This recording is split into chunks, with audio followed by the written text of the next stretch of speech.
Well, it doesn't get much more exciting than that for May baseball as the Cardinals kept it going on Monday in Philly, winning their 9th in a row in dramatic fashion. We'll talk about it coming up on b-schaeff Daily.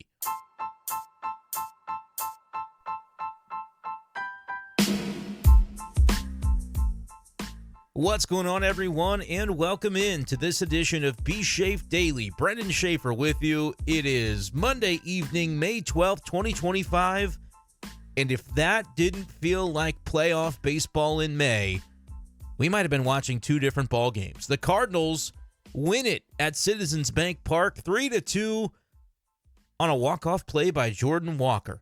I know this might not have been the most highlight-worthy catch in other scenarios, but it felt like an energizing moment for the Cardinals.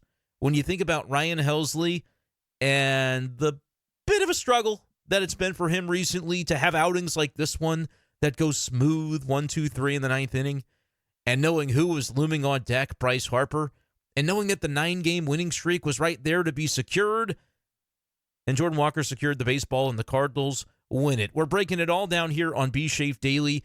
If you're new to the podcast, welcome in. Hit that subscribe button on YouTube. We are here every single night, all summer long, covering Cardinals baseball with a daily St. Louis Cardinals podcast. And this one's going to be a lot more fun to do than most of them because the Cardinals kept the vibes rolling, and they made it happen with a complete team win. We'll talk about Matthew Liberatore's outing, the bullpen continuing to be just Johnny on the spot right there when you need him. The lineup, yeah, they didn't put up a bunch against Christopher Sanchez, but not many teams do. He's one of the best, toughest lefties in the game today, and the Cardinals found a way to get just enough with key swings from Herrera, from Masyn, Winn, and frankly, a base running play from Nolan Arenado that we want to get into. This wasn't the best game for Nato defensively. There were some moments that I'm sure, knowing the type of player that he is, it's going to keep him up at night. And we'll talk about those defensive moments and maybe a similar conversation for Jose Barrero in center field, getting the start, right-handed bat to put in the lineup against Sanchez, so Vic started the game on the bench.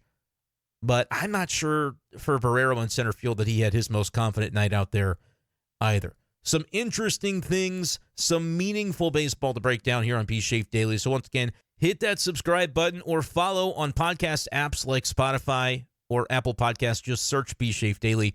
And then throw your comments down into the comments section and hit a like on this video. Unbelievable to see this Cardinals team turn things around the way that they have. They were 14-19, literally just like 8 days ago. Right? That's Sunday, May 4th, the doubleheader against the Mets. I'll continue to mention it. It was the same day that you-know-who lost you-know-what, game number you-know-which, and ever since then, the Cardinals haven't lost a game. So maybe they transferred their powers over to the Cardinals. I don't know. I just know I'm not ready to talk about that one. But I'm ready to talk about this. Ryan Helsley shuts the door. Where do we begin with this game? I guess we will start at the beginning, because if we don't, it could be easy to lose Matthew Liberatore's role in all of this. 5 1/3 innings pitched. It was not as smooth as some of his outings have been this year. He's been largely very good, going 6 or 7. Other than the rain delay game where he had to be pulled after 3, I think other than that, this was his first outing where he hasn't gone 6 innings, if I'm not mistaken. Let me vet that. Yeah, this is the first non-rain delay game of his season in which he did not get through the 6th. And it happens. I mean, I don't think he pitched poorly today. I think he faced a lineup that's really, really tough to navigate, and he did it with some real effectiveness in the type of environment, the game environment that this was. Like, it wasn't going to come easy for the Cardinals if they were going to win this game. It had to play out kind of the way that it did. And Matthew Liberatore was there to grit and gut through it despite giving up 7 hits, despite being pulled from the game when there were some nervous, anxious moments out there on the mound. He was not in control of his own destiny here by the end because he had to leave the game with some ducks on the pond and put it into the hands of Kyle Leahy, the very capable hands of Kyle Everydayhe. The nickname loses a little bit of luster because they haven't needed him to pitch for like a month because of how good the starters have been. But he could go every day if he needed to. And instead of being every day tonight, Ollie Marmol was like, how about just be like every inning E for me? Because he comes into the sixth, he gets out of that jam, and then sees the seventh inning go by, and they bring him back out for the eighth. And that's where things ended up going a little bit sour for Kyle Leahy. Would have been even more meaningful if he could have finished off the eighth as well, but he came out short of doing that. But that's why you have a bullpen. JoJo Romero comes in. Ollie Marmol was ready for that exact scenario to play out. Leahy faced the number of batters I think he was going to face. You had Kyle Schwarber leading off that eighth inning. It's not really a lefty lane, though, after him with Castellanos, Realmuto, and Bohm. So, rising pitch count, a guy that has been sensational in any and all roles that he's been thrown into. For Kyle Leahy, that was his spot. Gets Castellanos, and then they started to get to him a little bit. Realmuto and Bohm both sharply singling up the middle. They were starting to time up Kyle Leahy, but that was the spot to bring in JoJo Romero to face Bryson Stott. You've got a lefty bat coming up in that situation. Stott had previously been subbed in for Edmundo Sosa, so you knew that Stott was going to be taking that at bat after he had already come off the bench to enter the game. And it's JoJo Romero's spot, and he comes through and gets the fly out that he needs to get the Cardinals through that eighth inning. But I want to backtrack before I get a little bit lost in the sauce here. I'm not having sauce. I am having a Spindrift, though. That's not product placement, although they could sponsor me if they wanted to. I drink a ton of these things.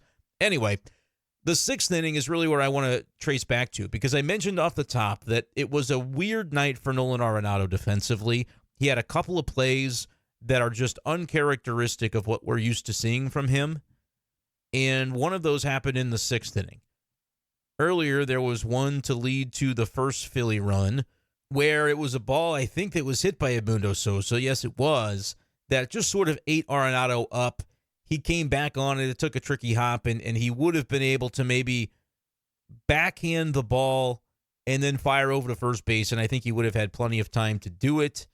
But it just, the hop kind of ate him up, and then he slung a throw over there, and Sosa had easily beaten it out. They rule it a single. I think that's right, but it was certainly a play not made. Even if it's not an error, it was a play that Arenado expects to make. And really, we've seen him make plays like this all year long. He has been so very good defensively. Tonight, though, you had that play in the fourth, and then the sixth inning, it's Liberatore still in the game, and that's why I say, like, I'm not looking at Libby's outing. Okay, so he failed to get through the sixth. It's the first time that that's happened this year in a game that didn't involve a rain delay, where it just wasn't an option for him to be able to go deeper than the 3 innings in that game. And this was a spot in the sixth inning where you could have potentially limited the damage anyway against Liberatore. I think the run still would have scored if this was played cleanly as a double play ball, 5-4-3. But in this one, Arenado as well gets it. And it was, again, that second, it really wasn't even a tricky hop this time. He was moving to his left. I'm kind of rewatching as we go. I think he double clutched a little bit on the throw because he thought about going home. I think he probably, if he makes the same sort of decisive play that we saw him make, and there was an interesting conversation after the play, just a quick back and forth that I'm rewatching on the broadcast between him and Masyn Winn. And I'm just kind of curious what maybe might have been said there. Arenado sort of gesturing. I think maybe Arenado's gesturing and realizing in the moment that he could have maybe gone home, and that's sort of what he was, I guess, relaying to Masyn, and maybe Masyn a word of encouragement, don't worry about it, you got it, get the next one, whatever that might have been. That's my speculation on what might have happened there, because it was Schwarber, I believe, running off of third. He scores on this play in the sixth inning with Libby still pitching. It's a tailor-made double play ball, but I think there was a lane where you maybe say, hey, it's first and third, nobody out. So you take the 2 outs, but that's the tying run there. And so was it just a little bit of indecision in Arenado's mind? I mean, I'm pausing it right when he catches the ball. He's not looking at all to home plate because I don't think he has time to, but it's almost like that thought in the back of his mind, like, should I look? Should I look? Because once he looks, we know he's got the killer mentality to be able to complete that play. But if he doesn't give himself even the window to peek at home, because by then you've probably lost the double play if you do peek home. If he peeks home and it's not a play to be made at home plate, you've also lost the double play. But there was like a little hezzy, a little stutter step, and it's crazy the amount of things you've got to be processing in this moment. Like, I don't think us mere mortals could imagine it, but it's like trying to watch that thought process. It was just a reshuffle of his feet, and it was like a trigger of a gun going off in a moment, how quickly he reshuffles, because I think he had half a mind, and he does. I'm pausing it. This is crazy. He does look home. He does make just the halfest glance of home, thinking, I might throw this sucker off my back foot and nail Schwarber from 115 feet away, just guesstimating where he was on the infield. And his body wasn't in a great position to get mustard behind that throw, but he did look. And I don't think I even noticed that live, and I wouldn't have noticed it if I hadn't paused it. But that's really what it looks like. He just gives the ever so slightest, kept his feet still going to second, so he makes that throw, but that's where you lose the double play. And if not for that, it's maybe a more relaxing rest of the inning, because when Bohm then singles, now you're in a little bit of a deeper hole, and they go to the bullpen. For Libby, like, that was the way through that sixth inning, I feel like, and maybe it plays out the same. If there's 2 outs, maybe they still go to Leahy for the identical spot. Stott will pinch hit for Sosa, and it's still Leahy's spot. But that's where I wonder if it goes a little bit differently.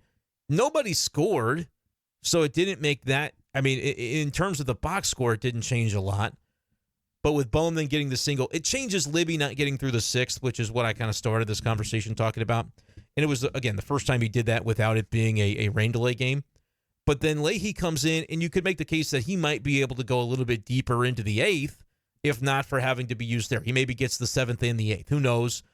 And frankly, even that didn't end up being that big of a deal. It makes people wonder about how good of an outing Kyle Leahy had. We got that in the comment section in the live chat after the in the post-game show for Sports Hub STL that I was on with Ethan Hannaford earlier tonight. Go check that out. We had some really good back and forth. But I'll talk about some of the similar topics here as we're recapping this game. But we had one comment that basically said, what's the deal with Leahy? Why couldn't he get through that? It's like, look, man, that was his third inning. He had 2 1/3. And you talk about an up, down, up, and then back down, and up again for a third separate inning. It's a lot on a guy who has largely been used in these shorter bursts recently, and especially with all the mental fortitude it takes to get through this Philly lineup. Like, there's a lot of good hitters in this lineup. Kyle Leahy made Bryce Harper look silly. I mean, froze him, had him tied up in knots on a strikeout looking. Leahy was really, really good tonight. I don't want those last 2 batters to take away from that, but it was all kind of part of the story of this game, so I'm recapturing these moments as I'm sort of remembering through them. And I wanted to make sure in that 6th inning, as I talked through that situation where, again, it could have been even simpler for Liberatore. It didn't necessarily have to be an outing where we go, I don't know, how good was Libby? Like, if you're just hunting the box score, you might go 5 1/3, 2 runs, like, all right, that's fine, but he gave up 7 hits. Seemed like he was really pitching around some trouble. There was a play in the 6th inning. I was making sure this was the right batter that I was recalling, so I just did a Twitter search of Castellanos and Barrero. The play we're going to talk about with Jose Barrero in particular, there was maybe more than one in this game, but this was the big one, and it helped set up that 6th inning. After Schwarber led off with a legit single, blooped it into center field. This one from Castellanos is a ball that I think has to be caught, and apparently there's a not caught bot that's letting me know I am thinking of the right play, because that's what popped up when I searched those 2 names on Twitter. Nick Castellanos singles on a fly ball to center fielder Jose Barrero. The hang time was 4.0 seconds. The fielder distance to cover was 57 feet. It's a 86% catch odds, according to whatever not caught bot this is. It was a 4-leaf clover of a single, according to this bot. Yes, that is a ball that needs to be caught by Barrero. My initial reaction was tweeting out that I wonder if Victor Scott, I wasn't for sure that Victor Scott would have caught that ball. And then I saw a replay and saw that Barrero broke back on the ball. And that was like, okay, yeah, Victor would have caught it. I'm like, at least would have wanted to see him try. But Victor would have caught that ball. Barrero honestly should have caught that ball. Another spot that, maybe that run doesn't even score. Libby could easily be through 6, and we're talking about yet another quality start from him. So I wanted to make sure we gave Matthew Liberatore his flowers as we sort of reconstruct this game and how it came to be from a pitching perspective. Liberatore was really good. And to emphasize that point even further, I'll repeat something that I said on the Sports Hub STL postgame, and I'm not even sure how big of a hot take this is. You guys can let me know in the comments if this is like no-brainer type of stuff, or if this is a complete hot take that y'all don't agree with at this point in time. But I think as I sit with it since saying it a couple hours ago, I'm pretty definitive on it. And I don't think it's particularly close. To me, Matthew Liberatore is probably easily, but he definitely is, the most significant pitching piece in this organization. He is the most significant, like if you're talking about building the roster in terms of whether it's trade value or just general value in the way that you view the building blocks of this organization right now, Matthew Liberatore is the most significant piece you have on the pitching side, bar none. And you might be able to point to some of the prospects. People would say, hey, I think McGreevy can be really good. Yeah, so do I. I don't know if he has the ceiling that Matthew Liberatore has. You could say Quinn Matthews. Well, sure, he's injured. We haven't seen him recently. I obviously would go down on the farm, but I won't be going down on the farm today because there is never any minor league games to be played on a Monday, and I just don't really know. I believe it's shoulder related. I can't remember if that has been specified, but he's still on the 7-day IL, and so you're just kind of waiting to see. 7-day IL since April the 13th. It's almost a month. I still don't have any reason to believe we'll see him soon, unless it gets asked in Memphis or some form or fashion. Like, really, the Memphis manager is almost not even the guy that you ask that. You ask John Mozeliak, hey, what's going on? I'm sure Ollie is aware. But Quinn Matthews right now is out of sight, out of mind. I think he has a bright future. Matthew Liberatore is the most significant pitching piece this organization has. And I don't think anybody would have said that prior to like 12 months ago. Nobody would have said that. I don't even think 6 weeks ago anybody would have said that was a possibility. But he starts that final appearance in the Grapefruit League, and the Cardinals say, hey, you know what would make a lot of sense? Putting this guy in the rotation, because what do we have to lose? This is supposed to be a year about development, setting the foundation for the future. It can happen that we win at the same time as we're doing those things. That's possible to do both things at once. And as much as, a lot of people had consternation about that idea in the offseason and into the spring, and certainly Arenado staying rather than accepting the trade that they had orchestrated for him plays into this. But this notion of, like, are the Cardinals half in, half out? Like, how is that going to play out? I think we're kind of seeing how it plays out. In the spots where they felt they could do so reasonably, they're giving runway. Hey, we can reasonably, it's not comfortable for Steven Matz, but we can tell him he has to go to the bullpen.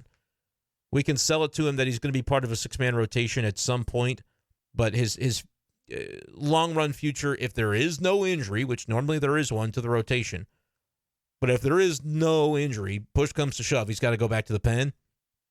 And we can sell it, and it's maybe uncomfortable of a conversation, but it's like what we have to do, because you cannot have Matthew Liberatore in the bullpen and not know. You cannot let that go without being seen. What could it look like if we give him legitimate runway in a rotation? And he could have a 5.5 ERA in April, and guess what? He starts every game that he is due up to start in May, because that's the way runway works. And that's what 2025 is destined to be about. But then when you do that and it works to the extent that it has for Liberatore, where I'm saying I don't even think it's close, he's the most significant pitcher they have in the organization in terms of just the value that he could potentially bring and that he's currently bringing, including contract, team control. He's a Cardinal until 2029 and then can be a free agent after that season. He's not even ARB eligible until 2027. So as far as contracts go, he's playing for free. And he's a piece of your rotation that's looking like a top flight arm. That's so significant that almost by itself, which I know it's not alone, I'll talk about some of the other names that contribute to this, but almost by itself, you go, hey, remember that whole thing about it's just about development, and if we win, it's kind of gravy? Now the Cardinals have won 9 games in a row. I wouldn't look at the standings for a while. It matters that they caught the Cubs within a game of the Cubs. The Cubs are going to win. I said this on the big show today, or it might have even been, I think I said this on KTGR today. The Cubs are going to win 18 of their next 25, and you just have to know that that's what's coming, because until the 6th of June, they don't play a team with a winning record. The Cubs' schedule gets really, really easy coming up. The toughest games they have are a couple of series against the Reds, who are like a couple games below 500. I have to check in to see what the Reds did tonight. They are not playing today. So they're 20-22, and that's going to hold because they had the day off on Monday. That's as tough of a matchup as the Cubs get between now and the 6th of June when they play the Tigers. It's like you get some White Sox. They're playing the Marlins right now. The Cubs won today. They get the Rockies mixed in there, who are terrible. I think the Pirates might even be mixed in there. The Nationals get a turn. It's just a bunch of bum teams after the next. So don't worry about the standings. It matters that they caught the Cubs, but now worry about just simply what can the Cardinals do to continue to prove that they're this team. Because right now it's hard not to believe that they are this team that's going to be in it for the long haul this year, and that could bring up some really complicated conversations when you get to July. Like, you have to trade Ryan Helsley, don't you? But what if you don't? Or what if what if they're somewhere in the middle where their record is really good and they're looking like a winning team, but they have to make a business decision still to trade him? Kind of like the Brewers did a couple of years ago with Herrera, and everybody was like, that was not good, and it tanked their season, frankly. The clubhouse didn't buy it.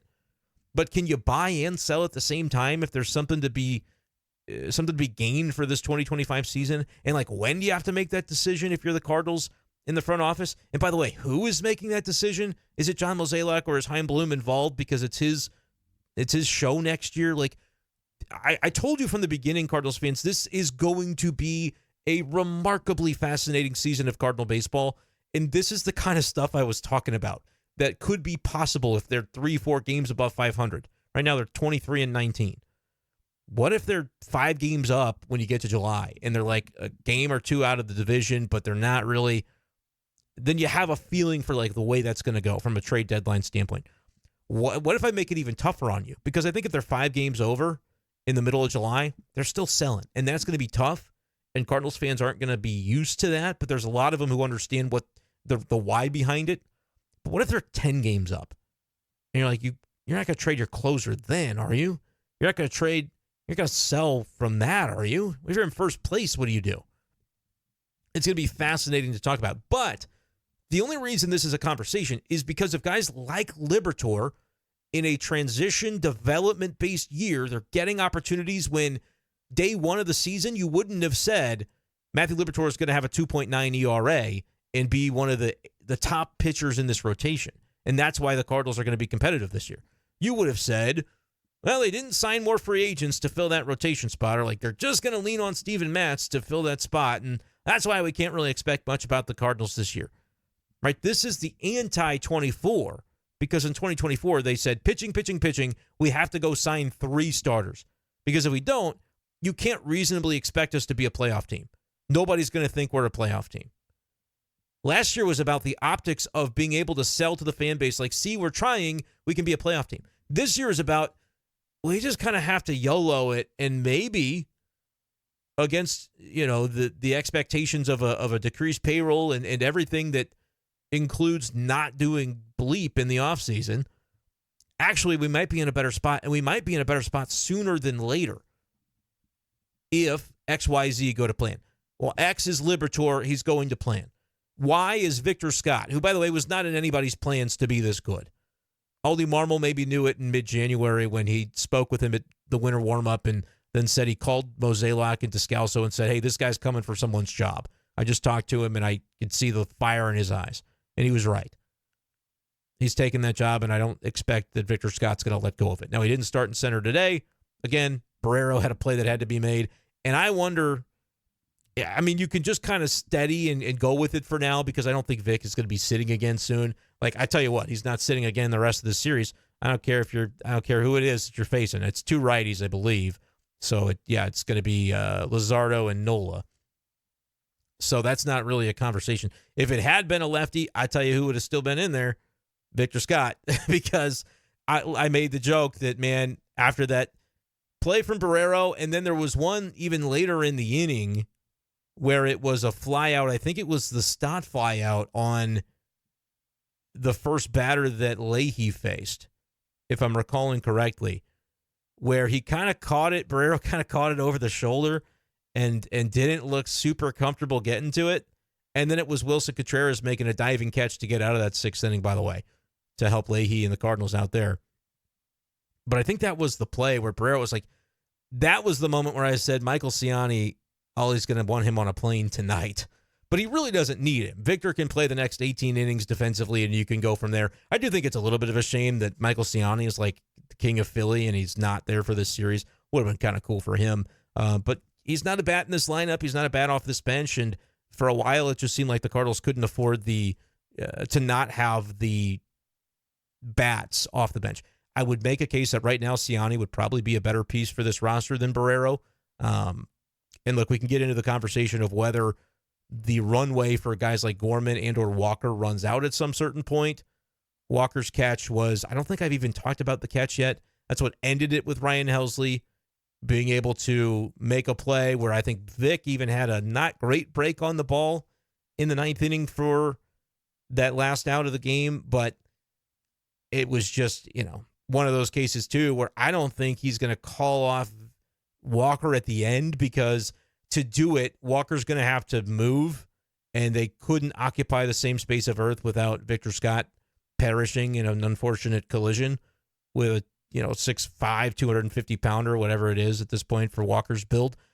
So it kind of had to be Walker if Walker wasn't going to take no for an answer, and he was confident. He went after that ball, and he caught it. And just finding a way to take that confidence and bottling it up and using it at the plate is exactly what he needs. Can he find it? And would a demotion do him any good? What does he need at this point? They're obviously trying to work with him and get his swing to a comfortable place. It's not just the swing, though. It's got to be the pitch recognition and ability to stay on that outside breaking ball. I mean, there was one he struck out on tonight that was in the zone. It was a good pitch, but it was in the zone. Like, it wasn't even a chase necessarily.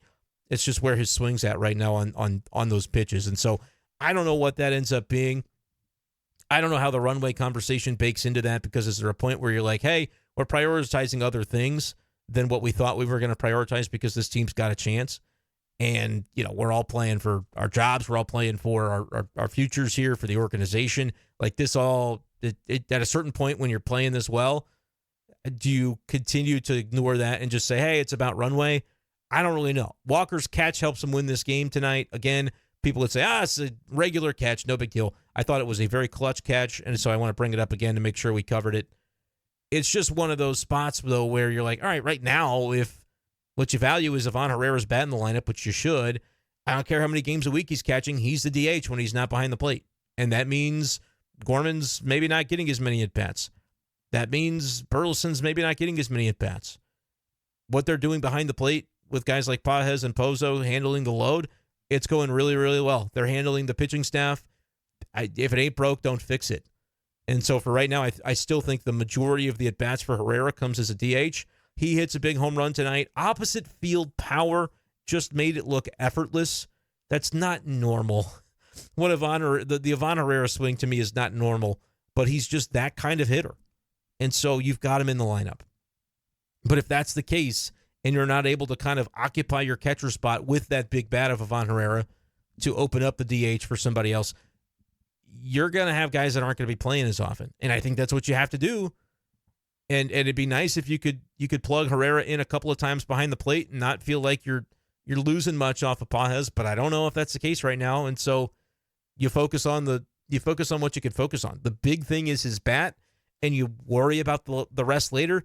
Is that something you can already say when you're in this supposed kind of development transition year? Like, you want to develop him as a catcher, because if he can fit as one next year, and his bat doesn't have to just be stuck in the DH slot or the first base slot, depending on what becomes of Contreras, who I think you keep him around as long as he wants to be here. He's that good of a hitter. But what do you do then with the other guys that you're trying to find the opportunity for?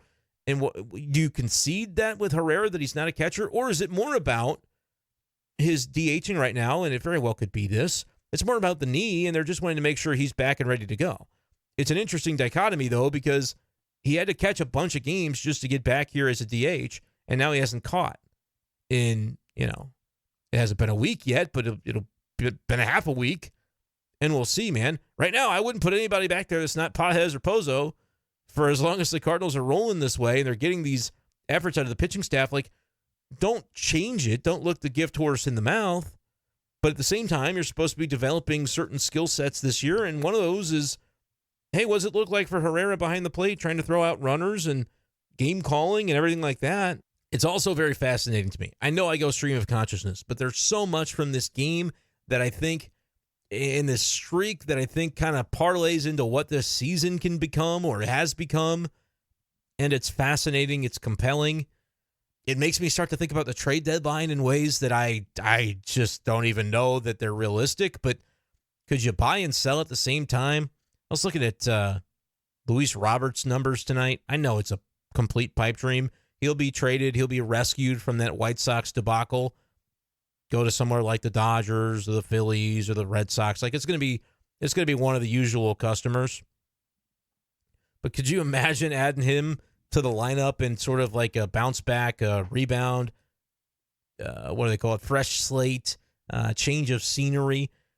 I saw he's leading the American League in stolen bases with 15. He's been thrown out 5 times, which is also the most in the league. He's just out there stat padding. Like, he's hitting 186 for the White Sox. He's got 5 homers. So, he's on a pace to probably still hit 25 homers or whatever. He's just out there stat padding.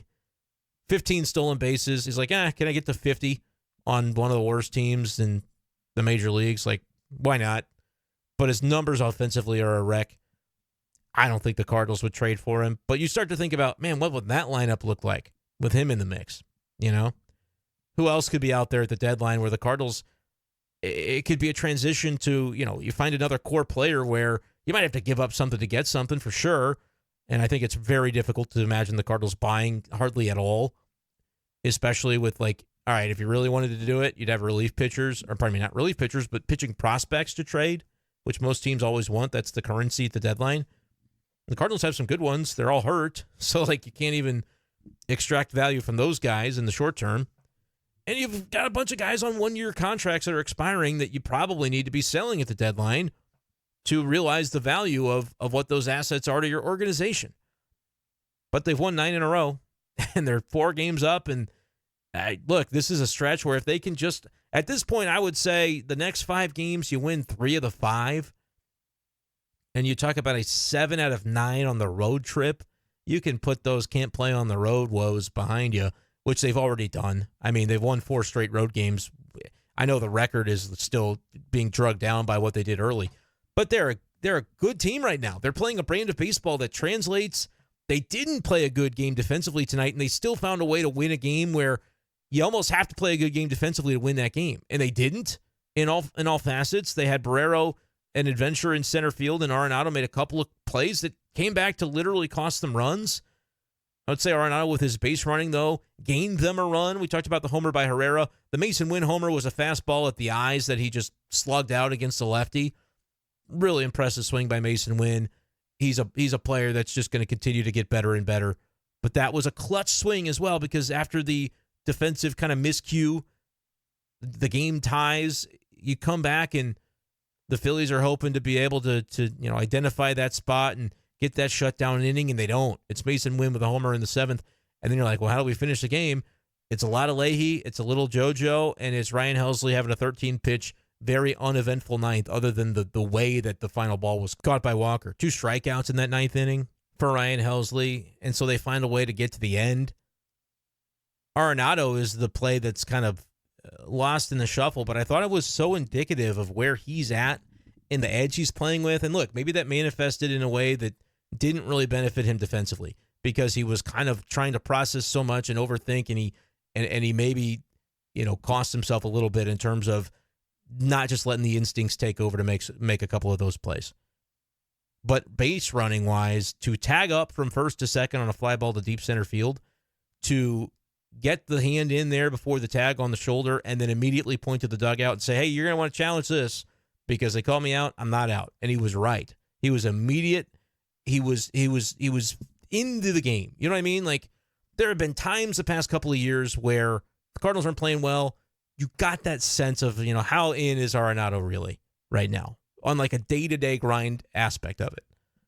And that's maybe, I don't know if that's a fair thing to put out there on him, because we know how competitive and the edge he plays with and how much that means to him. But, like, we can be honest, there are times where, he dog it to first, and you go, everybody does that. It's not the end of the world.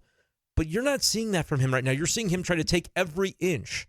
And almost, like I said, to a fault, if that's the way that it manifested defensively, where he was just so, trying to over-process. It just makes a couple of plays that are uncharacteristic of him. I don't think either of them were errors or no errors in the game. Just a couple of misplays that led to runs. But his base running helped lead to a run as well in the fourth inning when he tagged up on that play and then takes third on the wild pitch that ended up being ball four to Herrera. So then Nolan is at third when another key piece of base running happens for the Cardinals. A chopper by Pages that very easily could have been a double play. Ivan Herrera barreling down on Edmundo Sosa. Wasn't a takeout slide. It was just a legit hard slide through the bag. And I don't know the extent to which it impacted the throw by Sosa, but he sailed it. Did not clock an umpire in the ear this time, but did sail the throw, and Arenado scores from third base. He was off with the contact, and Phillies thought, hey, get this double play, get out of it, but he couldn't complete the double play thanks to the legit baseball slide by Ivan Herrera. So that's a run that just basically came from aggression on the base paths and taking what you're given and then some with Arenado. And so that's manifesting in ways that are meaningful. I said it all along, the Cardinals don't win as many games this year if Arenado's on a different team, if he's traded. But do they win enough to completely turn this notion of a development transition year on its head? Do they do it? Do they do enough winning that you're like, you can't possibly, like the fans get back to Busch, you can't possibly tear this thing down in July? We're a long way from that. We're 2 months away from even being able to have the first word in that conversation. But I'm going to have it anyway, and I'm going to continue to look forward to it anyway because we talk Cardinals every single day on the podcast. So make sure you're subscribed. Make sure you're locked in. It's going to be a fun summer, I think, to be locked in on Cardinals baseball, even if that doesn't manifest in a playoff run, even if that doesn't manifest in, the traditional way that you think about, hey, if it's only going to be fun if you're winning the division, if you're going into October baseball. I think the Cardinals are going to be hanging around at a minimum, and at a maximum, they're going to really force the issue on what this front office and frankly, ownership wants to do, what it wants to green light for the month of July. There's a world in which the Cardinals can make that very, very interesting, and I bet there's nobody who would like that more than Oliver Marmol. Like, look, I got my contract. I got next year too, but there's a new guy coming in. I kind of have to continue to prove myself in this role. It's a performance business. I don't think he'd have it any other way. But I think he's managing his ass off right now, and I looked at bullpen management as a big part of that. Don't know how you could have gripes with what he has done. And again, it just goes to show how much smarter a manager looks when you have the chess pieces to put in play effectively. When your bullpen is blowing up, no matter which reliever you bring in, which button you press, manager looks like a dodo. But it's you're seeing some really high level thought being put into a lot of this right now. From when you take Libby out to who goes into that spot to how long do you stay with Leahy to if there should be trouble pop up, who do you go to? You're ready with a left on left to get out of that inning. It's Helsley for the ninth. Helsley performs today. If he continues to look like this, he's a very valuable commodity at the deadline. He's also a valuable player that can help the Cardinals win games. And you think about the situation they're in, it's because of guys like Libby, guys like Victor Scott taking the next step, Herrera certainly with the bat, and Kyle Leahy. Turning into, he's an all-star right now. Kyle Leahy, 1.09 ERA. You don't really think of middle relievers as guys who get the nod as all-stars. He's absolutely, if he continues on this path for another 2 months, I don't see how he wouldn't be one. He's been unbelievable in whatever role they've used him in. And so we'll see, man. Errantly earlier, I labeled Libby as a 2.9 ERA. I believe I'm seeing now he's a 3.11 ERA after the couple of runs that crossed against him in this game tonight. But he's been darn good. Cardinal bullpen has not given up a run since May the 4th, game 1 of this 9-game winning streak. I believe Maton gave up a couple in that. The bullpen hasn't given up a run since.